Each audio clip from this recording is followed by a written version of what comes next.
오늘 말씀은 느헤미야 3장 22절부터 27절까지의 말씀입니다. 구약성경 729페이지 느헤미야 3장 22절부터 27절까지 함께 읽겠습니다. 그 다음은 평지에 사는 제사장들이 중수하였고 그 다음은 베냐민과 핫수비 자기 집 맞은편 부분을 중수하였고 그 다음은 아나니아의 손자 마아세야의 아들 아사랴가 자기 집에서 가까운 부분을 중수하였고 그 다음은 헤나닷의 아들 빈누이가 한 부분을 중수하되 아사랴의 집에서부터 성 구비를 지나 성 모퉁이에 이르렀고 우세의 아들 발랄은 성 구비 맞은편과 왕의 윗궁에서 내민 망대 맞은편 곧 시위청에서 가까운 부분을 중수하였고 그 다음은 바루스의 아들 부다야가 중수하였고 그때의 느디님 사람은 오벨에 거주하여 동쪽 수문과 마주 대한 곳에서부터 내민 망대까지 이르렀느니라. 그 다음은 드고아 사람들이 한 부분을 중수하여 내민 큰 망대와 마주 대한 곳에서부터 오벨 성벽까지 이르렀느니라. 아멘.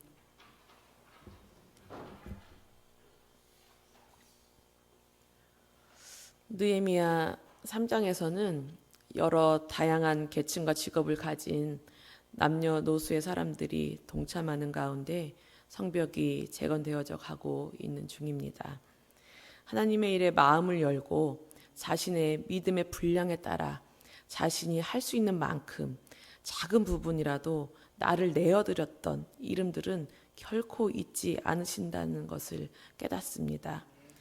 22절 평지에 사는 제사장들이 나옵니다. 오늘날로 말하면 시골교회 그런 지방에 사는 그런 목회자라고 생각하시면 되는데 이들은 경제적인 여유가 없습니다. 그러나 핑계대지 않고 빠지지 않고 할 수 있는 대로 자신에게 맡겨진 부분을 잘 중수합니다. 23절에 보면 아나냐의 손자 마아세야의 아들 아사랴가 자기 집에서 가까운 부분을 중수했다고 합니다. 손자의 아들이에요. 손자의 아들이니까 그죠? 히우리의 그 또 아들 뭐 이렇게 되는 거잖아요. 손자의 아들. 그래서 아마도 3장에 나온 사람 중에는 가장 어린 사람이 아닐까 생각이 됩니다. 나이가 어리다 해도 자신이 할 수 있는 분량을 잘 감당해내었습니다. 26절에 느디님 사람들이 나옵니다. 느디님은 주어진 자들, 바쳐진 사람들이라는 뜻을 갖고 있습니다. 느디님 사람이라는 말은 성전 봉사를 위해서 바쳐진 그런 노예들을 말합니다. 제사장과 레위인을 도와서 하나님께 드리는 번제에 필요한 나무를 쪼개고 또 물두멍에 필요한 물을 길어오고 각종 그 성전에서의 허드렛 일을 맡아서 하는 사람들이 이 느디님 사람들이었습니다. 이 사람들은 가나안의 기브온 족속이라고 주장하는 사람들이 많이 있는데요. 이스라엘 백성들이 출애굽하고 가나안을 정복할 때 하나님께서 이스라엘과 함께한다는 그 소문을 듣고 이제 두려움에 자신들은 가나안 땅에 살면서도 먼 곳에서 왔다고 그렇게 속였었어요. 그래서 멸절은 이제 멸했는데 그 대가로 이 성막에서 허드렛 일을 하게 됐던 것입니다. 이스라엘이 바벨론에 멸망하고 포로로 잡혀갔을 때 이 느디님 사람들도 함께 잡혀갔어요. 그리고 페르시아 제국 고레스 칙령으로 포로 귀환이 이루어질 때 이 느디님 사람들도 함께 또 돌아왔어요. 느디님 사람들은 예루살렘으로 왜 돌아왔을까? 돌아온다고 사람들의 대우가 달라지는 것도 아닌데 살기가 페르시아가 훨씬 날 수도 있죠. 느헤미야처럼 높은 지위는 아닐지라도 그 포로로 지낸 그 세월이 길잖아요. 몇십 년이 되었잖아요.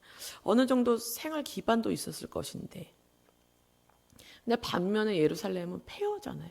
다 무너졌잖아요. 불탔잖아요. 그런데 이 느드님 사람들은 예루살렘으로 돌아왔습니다. 이제 종로릇 안 하고 새로운 인생을 살기 위해서 돌아온 것이 아니에요. 하나님을 섬기는 삶이 가장 소중한 삶인 것을 깨달았기 때문에 돌아온 겁니다. 시편 84편 10절에 많이 아시는 부분이에요. 고라 자손이 쓴 시라고 이렇게 나오는데요. 주의 궁정에서의 한 날이 다른 곳에서의 첫날보다 나은즉 악인의 장막에 사는 것보다 내 하나님의 성전 문지기로 있는 것이 좋사오니. 아멘. 이 말씀의 고백처럼 세상 화려해 보이지만 그런 곳에 사는 것보다 내 하나님의 성전 문지기로 사는 것이 더 복된 삶인 것임을 깨달은 것입니다. 그래서 그들도 성벽을 재건하는 일에 기꺼이 적극적으로 동참했습니다. 이 일이 얼마나 소중한 일인지 알고 함께 뛰어든 거예요. 하나님을 섬기는 것이 얼마나 소중한 일인지를 깨닫고 내 모든 것을 내려놓고 하나님을 섬기는 일에 달려든 거예요. 마지막으로 27절을 보시면 드고와 사람들이 나옵니다. 혹시 5절 기억나세요? 5절? 3장 5절. 이렇게 나옵니다. 그 다음은 드고와 사람들이 중수하였으나 그 귀족들은 그들의 주인들의 공사를 분담하지 아니하였으며. 기억나시죠? 유일하게 정말 자신들이 가진 것을 잃을까 봐 두려워해서 뒤로 쏙 빠진 사람들. 쏙 빠진다고 빠졌는데 기록해 놓은 사람들. 정말 이 후대까지 쏙 빠졌다고 기억나는 이런 사람들. 바로 드고와의 귀족들이었습니다. 드고와 사람들은 자신들의 그 지도자의 실망스러운 모습들을 봤어요. 그러나 낙심하지 않고 더욱 남다른 열정을 갖고 묵묵히 그 일들을 해냈습니다. 맡겨진 그 5절에는 북쪽의 어문이었어요. 그 어문의 한 부분을 감당해내고 지금은 동쪽에까지 또 와서 많은 일들을 감당해내고 있는 것입니다. 평지에 사는 제사장도, 느드님 사람들도, 드고와 사람들도 자신들이 능력이 되고 환경이 좋고 해서 일한 것이 아니에요. 하나님의 은혜를 아는 자들이 그 은혜를 힘입어서 하는 것입니다. 하나님의 마음을 아는 자들이, 그 뜻을 아는 자들이 하나님 마음을 품고 그 뜻을 품고 하는 거예요. 하나님께서 마음을 주신 자들이 순종해서 그 일을 해나가는 것입니다. 우리의 헌신 없이는 하나님의 역사가 이루어질 수가 없어요. 하나님의 놀라운 역사를 보고 싶으시다 하면 우리의 놀라운 헌신이 먼저 이루어져야 하는 것입니다. 어떤 사람은 자신의 집 앞까지만의 분량의 사람이 있어요. 자신의 가정, 자신의 집까지만 해도 감당하기 힘든 사람이 있어요.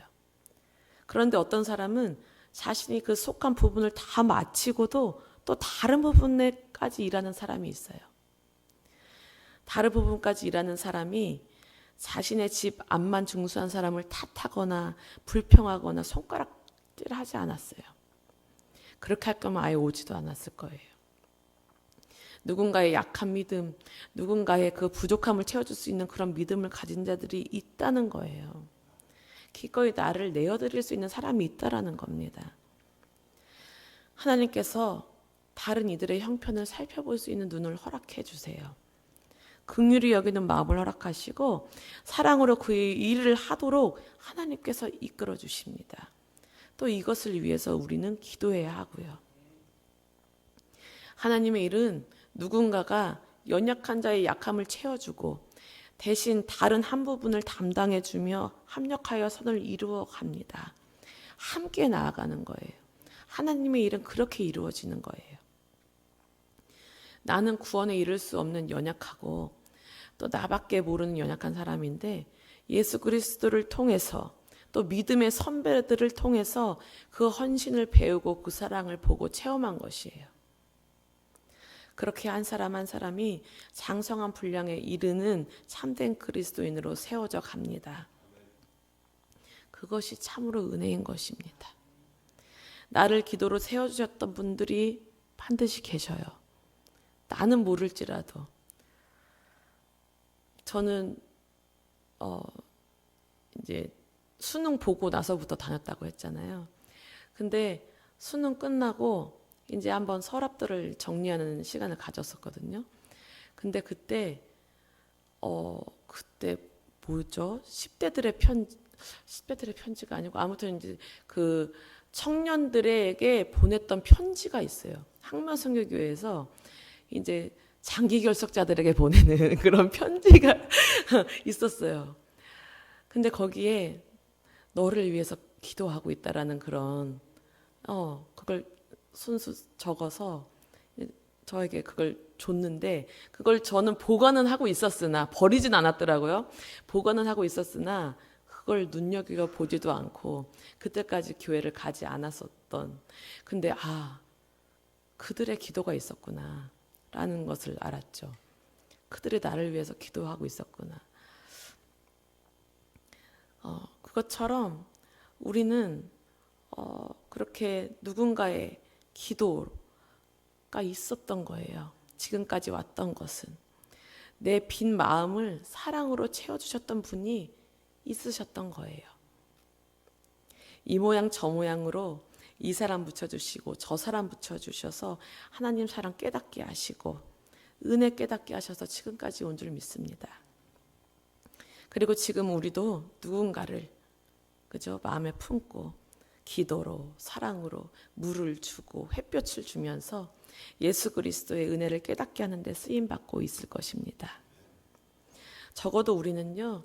내 집 앞에 것도 중수하기 힘들어서 쩔쩔매는 분량은 이제 뛰어넘으셔야 합니다. 내 코가 석자라 남 돌볼 겨를이 없는 분량은 이제는 뛰어넘으셔야 합니다. 부지런히 예수 그리스도의 제자들을 세워나가야 하고요. 내 주변에 무너진 성벽을 보시고 그 다른 한 부분까지 가서 중수할 수 있는 우리가 되어야 합니다. 무너져서 일어날 힘도 전혀 없어 보이고 이제는 틀렸다고 주저앉아 있는 그 성벽을 보고 외면하시면 안 돼요. 나에게 맡겨진 부분은 다 중수한 누군가가 가서 함께 해줘야 하거든요. 그 누군가가 많은 공동체는 정말 아름다운 공동체죠. 하나님께 선하게 마음껏 쓰임받는 공동체가 될 것입니다. 우리 모두가 그 누군가가 되어지기를 바랍니다. 정말 아름다운 공동체를 세워나가시는 우리 한 분 한 분이 되어지시기를 소망합니다. 기도하겠습니다. 하나님 감사합니다. 오늘 말씀을 통해서 또 많은 부분 깨달은 부분이 있습니다.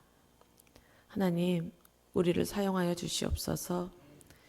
이 공동체가 아름다운 공동체로 세워지기 위해서 우리를 통해 더 많은 영혼들이 살림을 받기 위해서 우리가 정말 우리의 것도 중수하지 못해서 절절매는 모습이 아니라 그러한 것들은 다 뛰어넘고 나의 것들 다 중수하고 또 다른 부분들을 돌아볼 수 있는 우리가 되어질 수 있도록 도와주시옵소서. 주님, 우리가 주님이 맡겨주신 일들을 해나갈 때에 실망스러운 부분이 있을 수 있고 정말 드고와 귀족처럼 쏙 빠진 사람들처럼 그 쏙 빠진 사람들 때문에 정말 실망스럽고 정말 나는 왜 이걸 하고 있나 하는 마음이 들 때도 있을 것입니다. 그러나 그것에 얽매이지 않게 하시고 하나님께서 나를 부름을 깨닫게 하시고 하나님의 은혜를 깨닫게 하시고 하나님의 사랑이 있어 지금까지 내가 이곳에 있음을 깨닫게 하셔서 또 하나님의 뜻과 또 하나님이 주신 그 마음 깨닫게 하셔서 기억하게 하셔서 그 일들을 잘 감당해내고 또 남을 수 있는 우리가 될 수 있도록 주님 인도하여 주시옵소서. 주님, 지금 우리가 누군가를 위해 씨를 뿌립니다. 누군가를 위해 물을 뿌립니다. 누군가를 위해 햇볕을 줍니다. 주님, 그 그 영혼들이 살아나게 하옵소서. 그들이 예수 그리스도를 꼭 믿는 그날이 꼭 올 수 있도록 주님 도와주시옵소서. 주님, 지금 우리 고단제일교회가 태신자를 품고 기도하고 있습니다.